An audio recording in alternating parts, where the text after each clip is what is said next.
Assalamualaikum warahmatullahi wabarakatuh. Waalaikumsalam warahmatullahi wabarakatuh. Dr. Toha, Prof. Dedi, apa kabarnya? Alhamdulillah baik, Sehat ya? Alhamdulillah sehat ya. baik. Ya. Sore-sore yang segar-segar ya. Sambil menunggu beduk puasa, beduk maghrib ya. Kita mengisi waktu sebaik mungkin. Hari ini kita dapat kesempatan untuk berbagi dan saya akan perkenalkan dulu melalui PPT nih sekaligus tokoh kita hari ini. Sebentar, just a moment. Oke. Sebentar ini saya pindahkan. Ya, baik. Hari ini kita, Prof. Dedi, kita dapat kesempatan ngobrol, bincang komunikasi kesehatan dengan Dr. Muhammad Ali Toha Asgaf Mars. Beliau adalah penulis buku juga di komunikasi kesehatan, pendekatan antar budaya. Ini adalah buku kita bersama, karenanya kita mau mau sharing tentang apa sih yang ada di sini gitu ya. So kita bersama-sama menulis di sini. Nah, Dr. Toha ini menulis di bagian salah satu bab yang spesifik membahas tentang sistem kesehatan ya, Prof. Dedi ya, sistem kesehatan. Di dalam sistem kesehatan itu Dr. Toha memberikan kontribusi tentang pengobatan tradisional. Ini keren banget karena beliau adalah dokter, tetapi juga mau membahas tentang pengobatan tradisional. Ini sekilas latar belakang beliau yang terakhir 2020 ya atau 2020 ya? Enggak benar 2019 betul. 2019, mohon maaf ya. Oke. Kemudian beliau ini yang menarik sekali karena selain dari kedokteran medis, beliau penemu metode smart healing, praktisi dan pengkaji kedokteran Nabi. Nah, keren banget ya. Rumah Sakit Afiat, kemudian menulis buku yang juga lumayan banyak ya. Sudah ada berapa buku, Pak Toha? 7 buku. 7. Masya Allah. Kalau Bro Dedi berapa? Udah nggak tahu deh. Lewat nih. Nggak apa-apa Dokter Toha ya. Tenang aja. Yeah. Prof Dedi itu 50 buku lebih loh.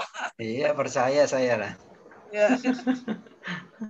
Nah, oke. Ini akan kita bahas. Budaya kesehatan. Ini adalah yang kita bahas dalam buku komunikasi kesehatan bahwa refer to kajian dari ahli-ahli tersebut. Sistem kesehatan itu ada biomedis, ada personalistik, dan naturalistik. Biomedis ilmiah, personalistik kekuatan gaib, intervensi roh, dan lain sebagainya. Sistem naturalistik keseimbangan tubuh, dan lain sebagainya ya, pakai obat-obatan, dan lain sebagainya. Nah, pertanyaan-pertanyaan yang kami akan ajukan adalah, apakah sistem kesehatan di Indonesia sudah memadukan biomedis, personalistik, dan naturalistik? Kemudian, apakah akses pelayanan kesehatan di Indonesia sangat didukung oleh pengobatan tradisional? Why not? Maybe, ya kan? Karena Indonesia juga banyak culture. Bagaimana pengobatan tradisional dalam konteks Islam? Sejauh mana validitas pengobatan ala Nabi terbukti efektif secara medis? Bagaimana sikap kita terhadap pihak tertentu yang meremehkan pengobatan ini, terutama dari sisi yang biomedisnya, terkait dengan pengobatan tradisional? Bagaimana Anda tertarik pada pengobatan ini padahal seorang dokter medis? Bagaimana sikap para sejawat yang mengetahui pendekatan Anda yang agak berbeda dengan pendekatan biomedis? Kemudian bagaimana komunikasi kesehatan dalam konteks budaya berkaitan dengan pengobatan tradisional? Itu saja yang ingin kami tanyakan. Pastinya nanti ada lagi ya. Silakan, Prof. Dedi mungkin mau komen dulu sedikit, silakan. Ya, Dr. Toha, memang terus terang aja kami sangat mengagumi Dr. Toha karena sebagai seorang dokter medis yang pendekatannya tentu biomedis yang dominan ya, tertarik kepada tibun nabawi atau pengobatan ala Nabi, bahkan juga menggunakan juga pendekatan naturalistik dengan herbal ya, mungkin madu, zaitun dan sebagainya ya. Jadi itu yang membuat kami itu melihat Dr. Toha sebagai dokter yang saya katakan tadi, dokter yang unik, beda dengan yang lain-lain ya. Sebab dokter itu kan boleh aja menganut pendekatan biomedis murni. Artinya mereka tidak harus anti, tapi mereka tidak menggunakan herbal atau pendekatan naturalistik secara umum. Bahkan seperti di Barat, kan ada dokter juga yang sebetulnya ateis gitu ya. Mereka menggunakan pendekatan biomedis semata-mata. Bahkan mungkin doa itu tidak dianjurkan oleh dokter kepada pasien. Dan saya pernah mendengar di Inggris bagaimana ada larangan kepada dokter itu untuk memberikan saran supaya misalnya pasien itu lebih banyak berdoa ya agar cepat sembuh. Kita mah kan biasa aja gitu, dan saya yakin bahwa itu adalah bagian dari keimanan kita bahwa memang yang berhak menyembuhkan, dan memang yang menyembuhkan itu sebetulnya bukan dokter, bukan obat-obatan, tapi Allah Subhanahu Wa Taala. Dengan kata lain, kalau mau lebih moderat, sebetulnya dokter itu sebagai wasilah gitu kan, obat-obatan sebagai wasilah, sebagai alat. Tapi intinya yang menyembuhkan itu sebetulnya ya Tuhan kita Allah. Jadi ini yang membuat kami tertarik. Bagaimana Dr. Toha itu sampai tertarik dengan pendekatan alternatif ini ya. Itu barangkali pertanyaan saya yang nanti bisa disambungkan juga dengan pertanyaan-pertanyaan yang telah diajukan oleh Dr. Mona Ghanim tadi. Silakan Dr. Toha. Ya, terima kasih. Ya. Ini saya jawabnya mesti hati-hati nih sama orang ahli komunikasi. Ya, jadi gini, saya itu sejak tahun 89, ya itu saya sudah tertarik dengan pengobatan Nabi. Pada waktu itu ayah saya, karena ayah saya sering baca kitab kuning itu ya, jadi dia mengatakan kepada saya, coba kamu selidiki itu, bagaimana Nabi mengatakan bahwa jintan hitam itu adalah obat untuk semua penyakit kecuali mati. Ya, waktu itu ya. Nah, saya tertarik kemudian. Ya, saya mulai pelajari. Tapi karena saya ini memang artinya dididik sebagai seorang dokter medis, ya kan? Jadi saya ya maunya harus mulai dari dasar saya pelajari gitu. Jadi saya pelajari dulu sejarah kedokteran Islam, ya kan? Kemudian perkembangan kedokteran pada zaman Nabi. Di mana pada zaman Nabi SAW itu anjuran-anjuran pengobatan yang diberikan oleh Nabi itu bukan semata-mata wahyu, tapi juga berdasarkan pengalaman beliau di dalam hidupnya ini, gitu kan? Nah, termasuk juga seperti bekam misalnya. Ternyata bekam itu datangnya memang dari Cina, bukan tradisional Islam itu bukan dari Cina memang. Nah, cuman Nabi waktu itu karena merasakan bahwa bekam ini bermanfaat, kemudian Nabi menganjurkan orang untuk berbekam. Contohnya itu. Jadi ini memang saya lalu berkesimpulan bahwa Rasulullah Muhammad SAW ini Nabi yang keren sekali. Sangat modern, keren ya. Dan pemahamannya tentang kesehatan juga mendalam. Nah, lalu saya pelajari terus mulai tahun 89 itu ya, sampai pada sekitar tahun 2000, pokoknya setelah reformasi itu ya, setelah 99 2000 itu mulai orang-orang mengklaim dirinya sebagai ahli pengobatan Nabi. Ya, banyak orang yang mengklaim gitu kan. Nah, saya kemudian melihat, wah, ini apa dia benar-benar pengobatan Nabi atau hanya menggunakan nama aja supaya kelihatan bahwa oh ini spesifik gitu ya. Nah, saya dalami lagi, saya pelajari buku-bukunya Ibnu Qayyim Al-Jauziyah rahimahullah ya. Dia punya buku judulnya Pengobatan Nabi itu kan, Tibun Nabawi. Nah, saya pelajari, kemudian saya merasa begini, saya terpanggil ya. Karena sebagai dokter juga saya melihat banyak orang-orang itu mengklaim pernyataan-pernyataan yang menurut saya itu di dalam buku-buku Tibun Nabawi juga tidak ada, di dalam pengobatan modern juga bertentangan dengan pengobatan modern. Saya berkesimpulan begini, wah ini kalau dibiarkan nanti lama-lama ya, kalau menggunakan nama Nabi istilahnya ya, sementara itu tidak benar. Saya khawatir nanti akan menurunkan citra dari Rasulullah SAW.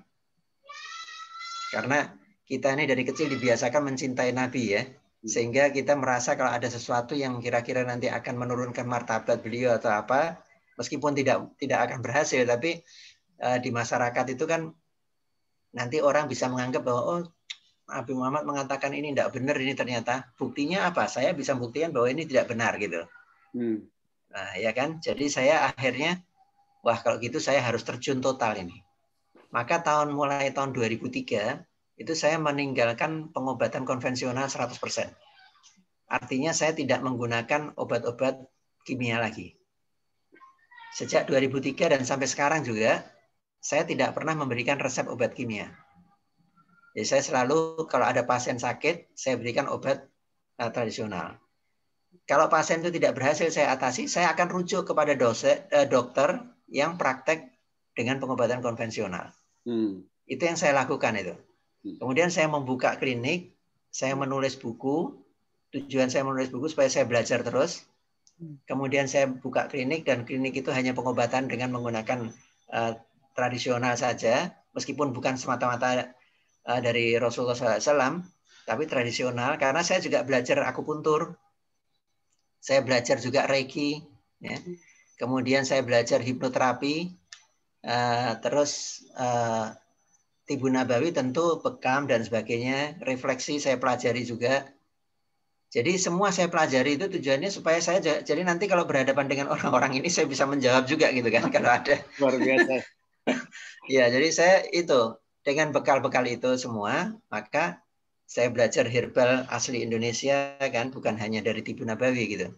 Dan ternyata herbal kita juga luar biasa, maka saya yaitu kemudian memutuskan untuk membuka klinik. Tahun 2005 saya mulai membuka klinik praktek, kemudian saya beri nama Rumah Sehat Afiat. Pada waktu itu saya sebagai dokter mau mendaftar untuk Rumah Sehat Afiat itu tidak diperbolehkan. Meskipun saya punya sertifikat-sertifikat ya, kelulusan pengobatan herbal, akupuntur dan sebagainya saya tunjukkan, tidak bisa diterima. Akhirnya saya hilangkan dokter saya dan saya buka Rumah Sehat Afiat yang merupakan Batra ya, jadi pusat pengobatan tradisional tanpa menggunakan titel dokter saya. Nah, di situ kemudian saya mencoba mengobati pasien-pasien dengan menggunakan obat-obat tradisional. Ternyata memberikan manfaat juga gitu. Dan bahkan juga orang-orang yang dokter-dokter yang awal-awalnya, karena saya itu di manajemen ya, jadi saya punya anak buah dokter-dokter banyak kan di rumah sakit ya. Nah, kemudian ya mereka kadang-kadang nyindir-nyindir juga gitu kan, mengenai terkun ini itu. Tapi kan dalam kenyataannya ternyata di belakang orang-orang dia juga sering minta obat sama saya tuh, obat tradisional. Oh gitu ya. Nah, saya pada prinsipnya saya tidak keberatan lah, ya kan, orang mau beranggapan apa aja saya tidak keberatan karena yang penting prinsip hidup saya itu sebagaimana amanah dari orang tua bahwa menjadi dokter itu untuk menolong orang. Maka apa saja yang saya anggap ini bisa menolong orang saya akan lakukan, ya kan, sepanjang itu bisa dipertanggungjawabkan. Nah itu yang selama itu saya praktekkan. Jadi saya ini sembari jadi direktur di rumah sakit, yang rumah sakit itu pengobatannya konvensional, saya tetap praktek sebagai seorang dokter yang pengobatannya tradisional. Itu yang saya lakukan, Prof. Ya, menarik Dokter Toha. Lalu bagaimana itu reaksi dari teman-teman Dokter Toha ya, sejawat-sejawat ya, yang berkarir sebagai dokter medis ya, yang artinya menggunakan pendekatan biomedis itu sebagai pendekatan satu-satunya atau bahkan yang utama. Begitu melihat Dokter Toha kok seperti nyeleneh gitu ya, dalam tanda petik ya. Itu reaksi mereka gimana sebetulnya? Ya, mereka kalau bicara masalah medis, saya sengaja tidak mau memaksakan pandangan saya tentang pengobatan tradisional ya. Jadi kepada mereka, saya juga silakan aja. Saya tidak anti dengan pengobatan konvensional. Silakan ini jalan, tapi saya jalan ini untuk menolong orang-orang yang memang membutuhkan pertolongan dengan cara ini gitu. Dan yang saya lakukan juga harus bisa dipertanggungjawabkan. Jadi saya juga tidak pernah menjanjikan kesembuhan kepada pasien seperti pengobatan-pengobatan tradisional yang banyak di masyarakat yang kadang-kadang testimoni ya. Ada hal yang penting menurut saya itu yang saya selalu masukkan di dalam pikiran saya dan dalam hati saya, bahwa kesembuhan seperti Prof tadi mengatakan, kesembuhan itu datangnya dari Allah.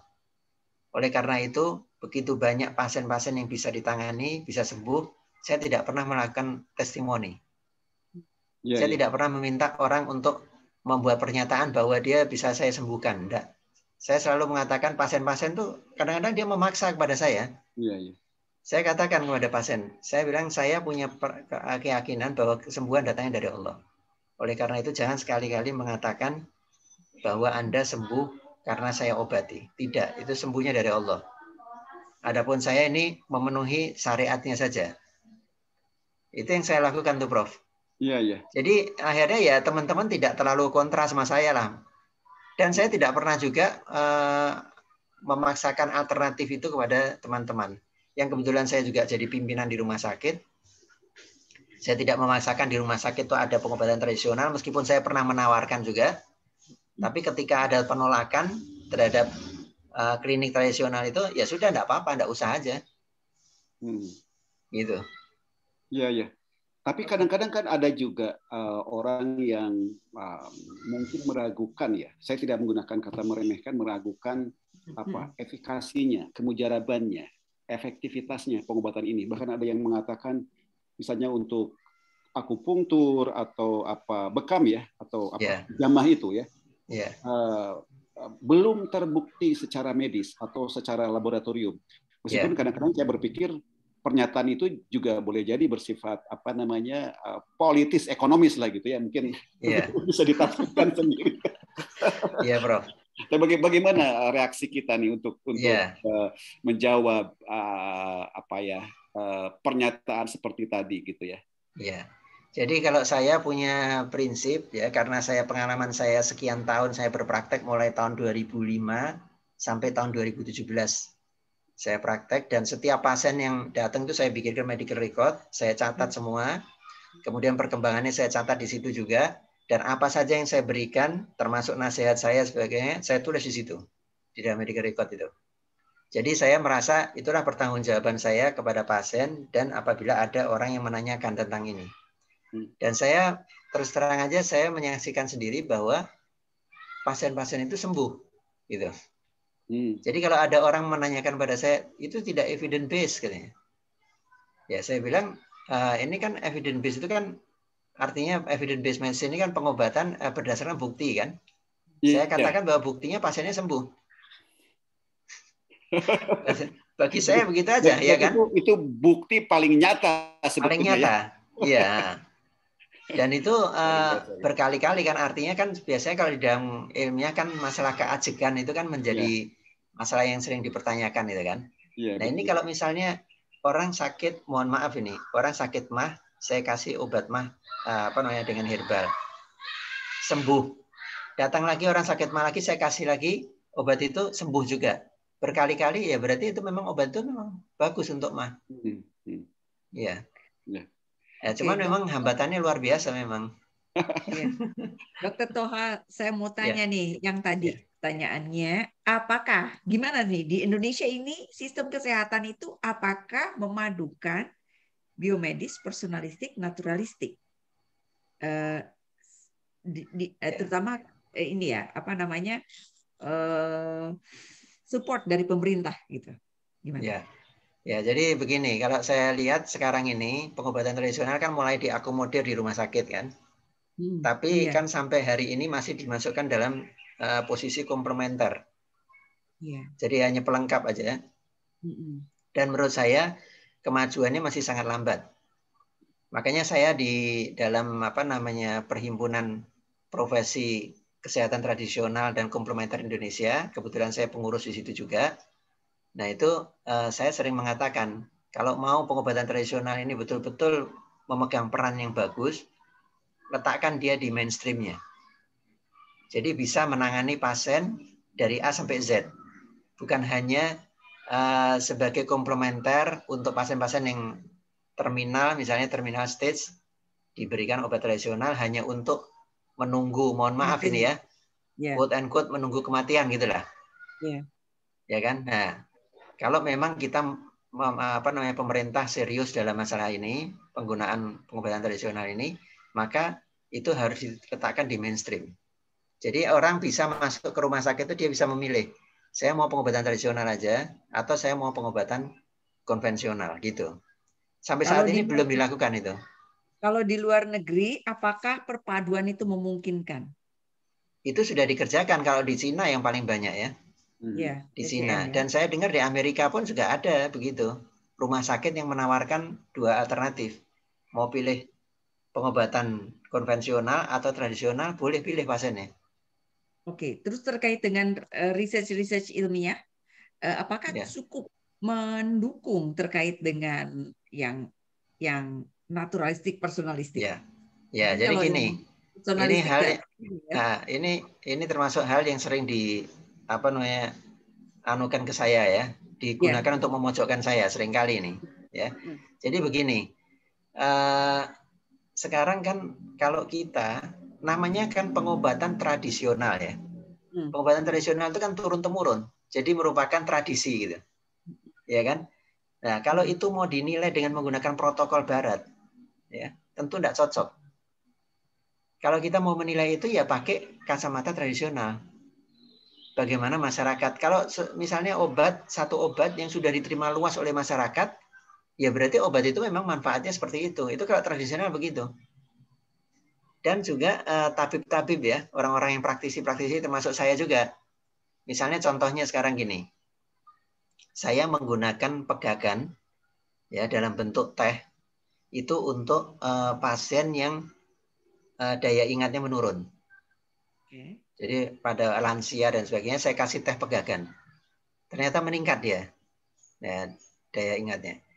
Tapi dari proses itu saya melacak hasil laboratoriumnya karena saya masih menggunakan diagnosisnya diagnosis Barat ya. Jadi saya lacak dari laboratoriumnya, ternyata indikator tentang penjendaran darahnya itu menjadi membaik, berkurang. Sehingga akhirnya saya bisa menarik kesimpulan karena berkali-kali ya, bahwa ternyata pegagan itu juga pengencer darah. Nah, daripada orang menggunakan aspilet misalnya, mohon maaf, aspirin ya, aspirin, daripada orang menggunakan aspirin atau menggunakan obat-obat lain yang efek sampingnya, saya tahu sendiri lah, efek sampingnya bisa kemana-mana, macam-macam. Maka saya pikir kalau orang ingin pengencer darah, gunakan aja pegagan. Dan itu memberikan hasil positif. Saya punya pengalaman ayah saya sendiri, bukan orang lain.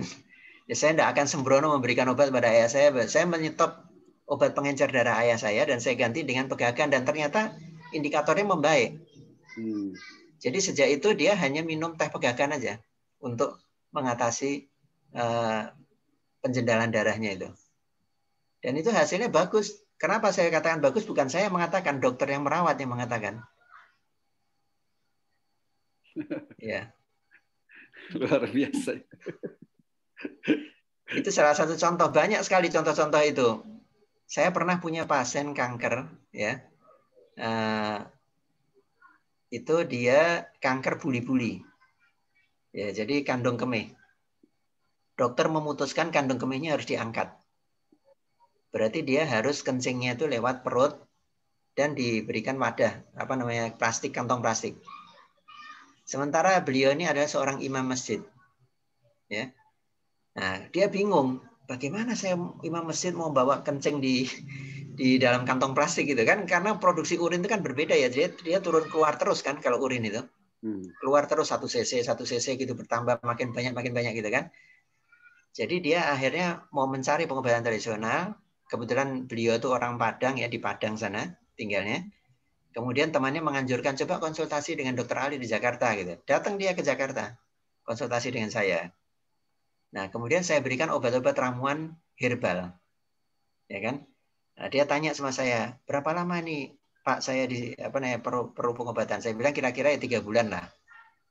Kemudian dia kos di dekat klinik saya sehingga bisa berobat rutin, setiap minggu datang pengobatan ke saya. Kita lakukan pengobatan, dilakukan bekam, kemudian diberikan obat-obat herbal ya. Itu dia baru 2 bulan dia datang ke dokter urologi, minta dilakukan USG untuk mengecek. Ternyata setelah di USG hasilnya bersih, tidak ada kankernya lagi. Dan beliau akhirnya sembuh total, dia kembali ke Padang dan sampai sekarang masih ada. Alhamdulillah. Ya, tanpa dilakukan operasi. Nah, saya dengan begitu, saya diminta evidence base apa lagi gitu loh.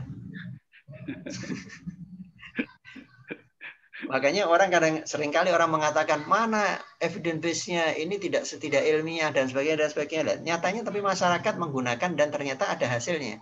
Iya. Ada data 45% orang Indonesia percaya pada herbal daripada pada obat modern.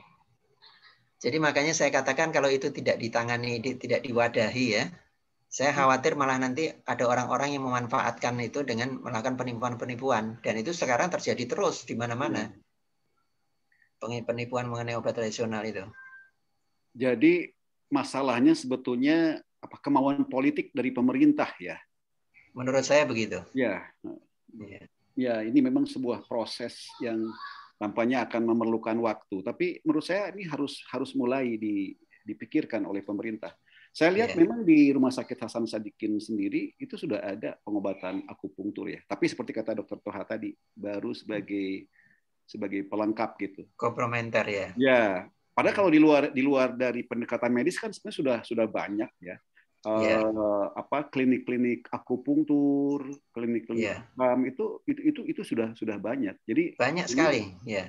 Ya betul. Jadi seharusnya memang lebih dimasyarakatkan oleh pemerintah secara legal dan penuh dengan tanggung jawab gitu dan ini sangat bermanfaat karena mungkin dari segi finansial juga relatif lebih murah kan daripada pendekatan lebih murah pendekatan medis ya.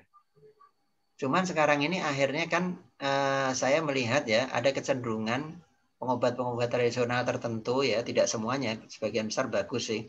Tapi ada pengobat-pengobat tradisional tertentu memanfaatkan terpojoknya pasien-pasien yang menderita penyakit yang berat dan bahaya seperti kanker dan sebagainya itu dengan menjual obat-obat herbal yang murah-murah dengan harga tinggi.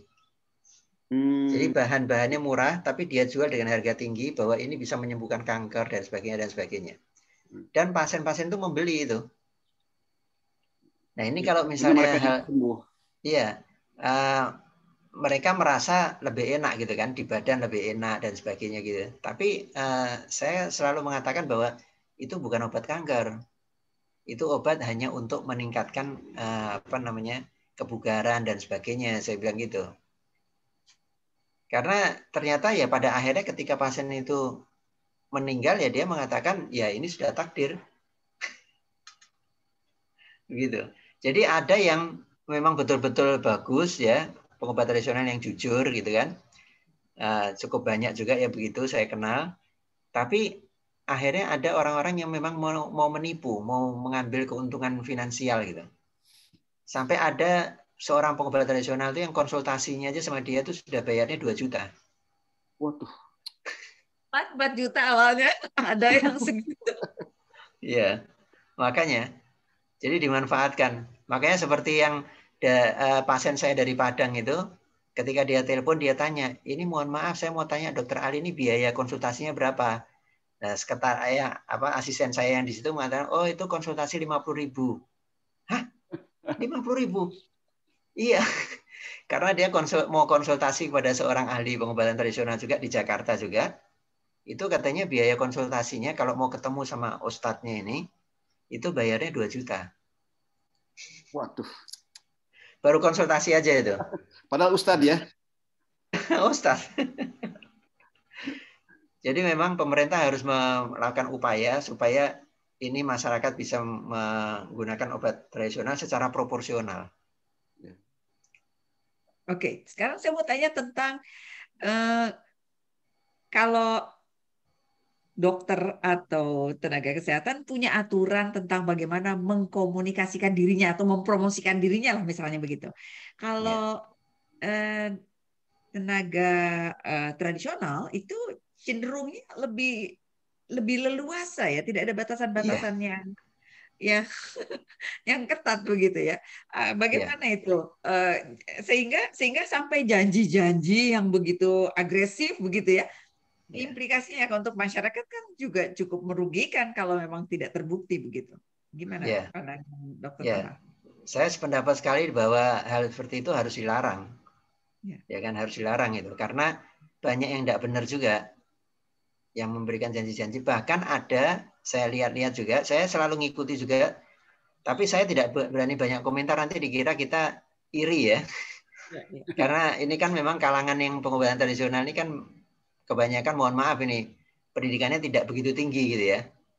Jadi apa namanya, kadang-kadang melihat orang itu kita juga harus hati-hati kalau komentar.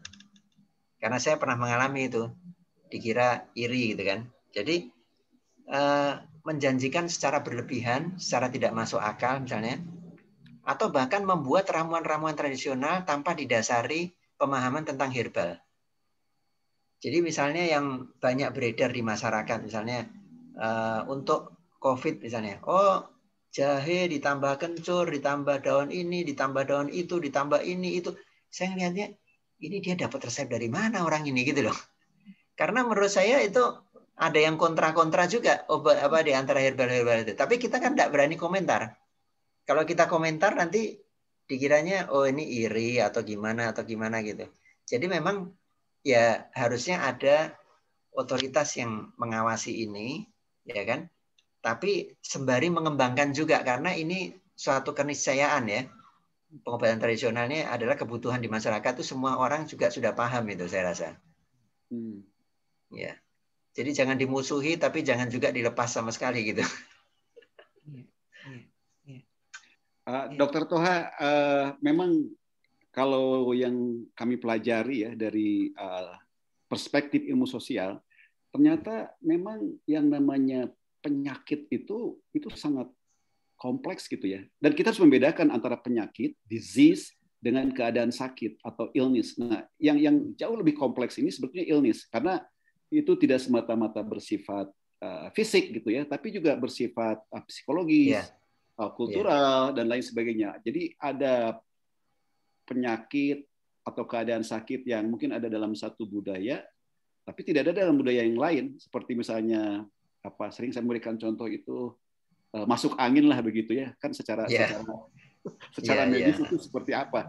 Nah dalam konteks ini barangkali ada selain keadaan sakit juga ada keadaan sembuh yang sebetulnya memang tidak bisa dideteksi oleh perspektif apapun termasuk biomedis ya, yang sering dalam bahasa sederhana itu disebut sebagai efek placebo gitu. Nah saya baca bahwa efek placebo ini sebenarnya bersifat ilmiah juga, artinya rasa mungkin penyerahan diri kepada Allah, optimisme ya yang memang proporsional itu bisa membuat yang bersangkutan itu sembuh ya, terlepas dari kemujaraban obat. Mungkin itu satu pandangan. Saya nggak tahu bagaimana pandangan Dr. Toha mengenai masalah ini. Ya, jadi kadang-kadang istilah efek placebo ini dikaitkan dengan bahwa obat yang Anda berikan itu sebenarnya tidak memberikan efek penyembuhan, dia hanya efek placebo aja kan gitu. Kadang-kadang di kalangan dokter ada pandangan seperti itu. Jadi gini, kalau saya itu biasanya orang konsultasi sama saya itu bisa lama. Karena saya kalau pertama kali datang, itu saya berikan nasihat panjang lebar. Meskipun nasihatnya sifatnya umum ya, tidak terlalu tekstual lah. Jadi contohnya misalnya saya berikan nasihat tentang sabar, syukur, ikhlas. Sabar, syukur, ikhlas. Ini bagaimana kita tanamkan sama dia gitu. Ya kan? Nah, terus di samping kita berikan nasihat itu, kemudian kita berikan kesempatan dia lebih banyak bicara daripada saya. Jadi biasanya pertama datang itu, pasien kan itu saya suruh menceritakan problemnya apa, kemudian saya tarik terus gitu, nanti biasanya ketemu ujungnya itu. Jadi yang pertama dia ceritakan biasanya itu sebetulnya bukan problem, itu hanya efek dari masalah yang ada gitu loh. Kayak contohnya saya punya satu pasien, pernah dulu ya, bapak-bapak usianya sudah 60 lebih, dia pensiunan TNI. Nah dia itu keluhannya itu sepertinya simpel tapi kompleks. Bahwa dia kalau sholat, ya itu dia biasa sholat rutin dari muda, ya kan? Tapi belakangan dia bilang, saya kalau sholat itu begitu saya Allahu Akbar, saya baca Bismillahirrahmanirrahim, titik. Udah saya tidak bisa melanjutkan katanya. Saya lupa sama sekali, Alhamdulillah Rabbil Alamin dan sebagainya itu lupa dia. Dan itu terjadi berulang-ulang. Nah, dia sudah konsultasi ke dokter segala macam, dikasih obat ini itu untuk meningkatkan memorinya dia dan sebagainya, macam-macam lah.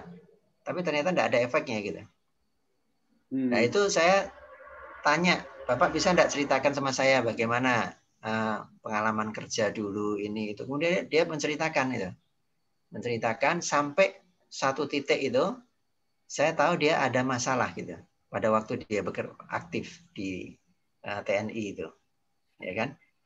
Dan di situ dia nangis, tiba-tiba nangis dia di depan anaknya itu, dan anaknya kaget ketika melihat dia tiba-tiba nangis itu, ya kan? Ini bapak ini tidak pernah nangis gitu, kok tiba-tiba nangis, ada apa? Nah, rupanya dia menceritakan bahwa dia sebetulnya itu ada mendendam dengan komandannya dia, salah satu komandannya itu. Karena komandannya itu yang menghambat karirnya dia sehingga dia pangkatnya berhenti di tengah, tidak bisa naik ke atas lah pokoknya.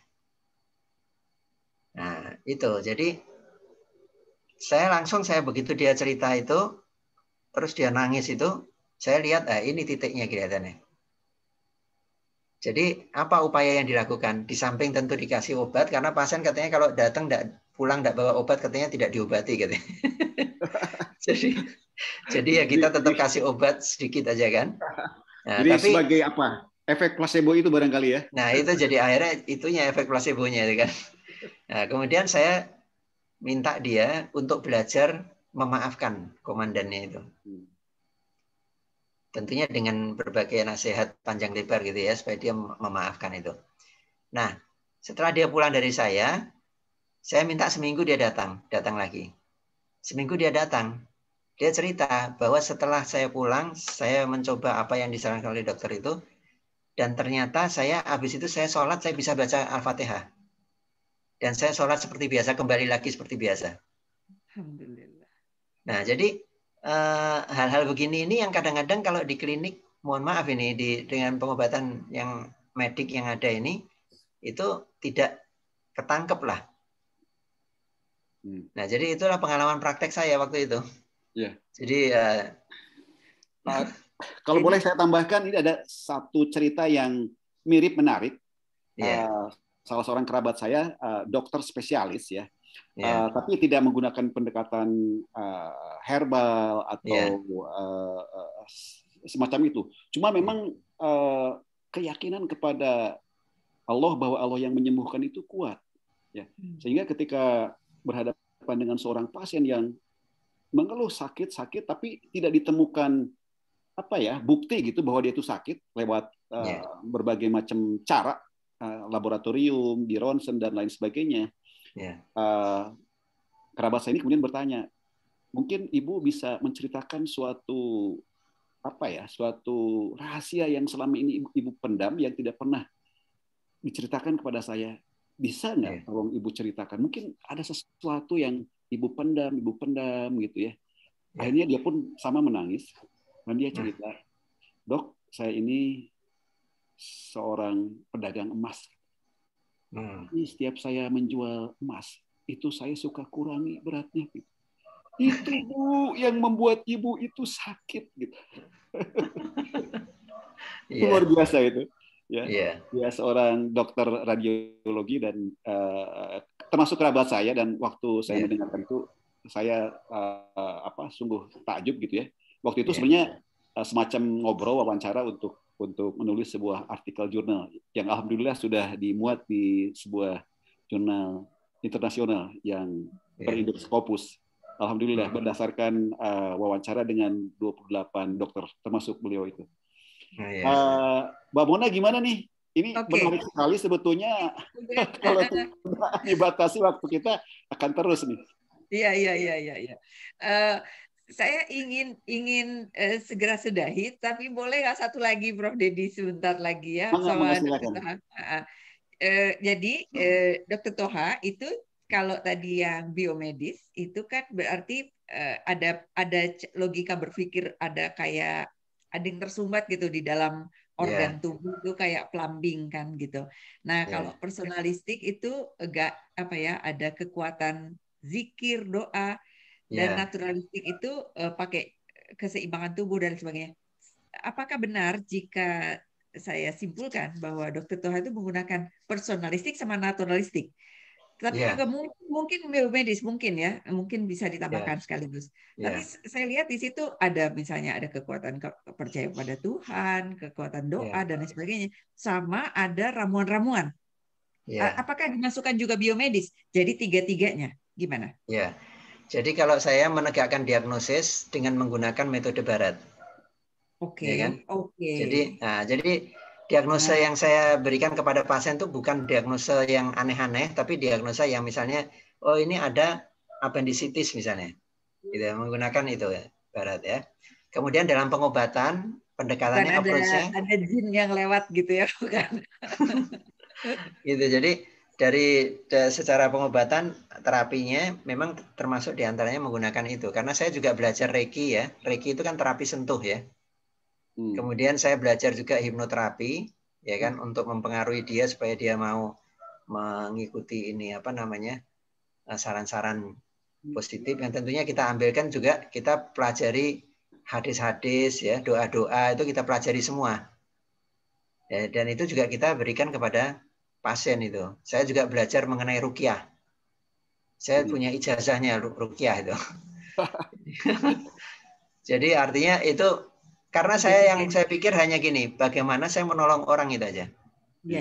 Daripada dia nanti datang ke dukun-dukun, dia datang kemana-mana ke tempat-tempat yang tidak jelas. Kalau dia datang kepada saya bisa mudah-mudahan bisa membantu dia dengan cara yang benar gitu lah.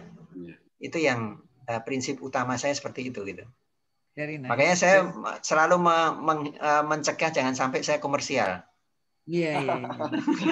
Ya bagus. Prof Dedi, komen Prof Dedi, conclusion mau nambahin?